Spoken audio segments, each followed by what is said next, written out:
sa Skyway Stage 3, isang motorsiklo ang nag-counterflow at sinalpok ang isang sasakyan sa northbound ng Skyway Stage 3. Ayon sa statement na inilabas ng Skyway, galing daw ng A. Bonifacio Avenue ang rider at umakyat ng off-ramp ng Skyway northbound na pababa ng NLEX.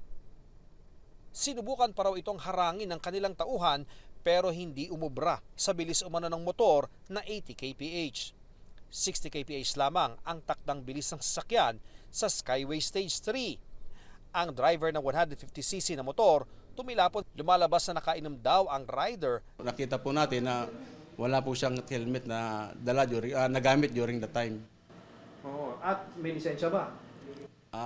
Allegedly po ang ating rider wala pong lisensya. Bahagya naman nasaktan ang driver ng sasakyan.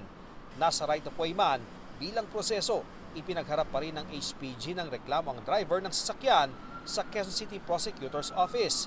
Pero naghain na rin daw ng affidavit of desistance sa piskalya ang kaanak ng nasawing rider. Kung hindi nga raw na-aksidente ang rider at nahuli ito, marami rin siyang kakaharaping reklamo. Sa expressway po, mayroon po tayong specification dyan na dapat ang motor lang dapat dyan ay 400cc above.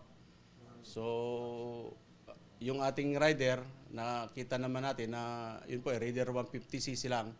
So, hindi po siya allowed. O either way, yung ginawa niya po, hindi talaga allowed kasi counter po ang ginawa. Hindi naman po siya going the lane yung ginawa.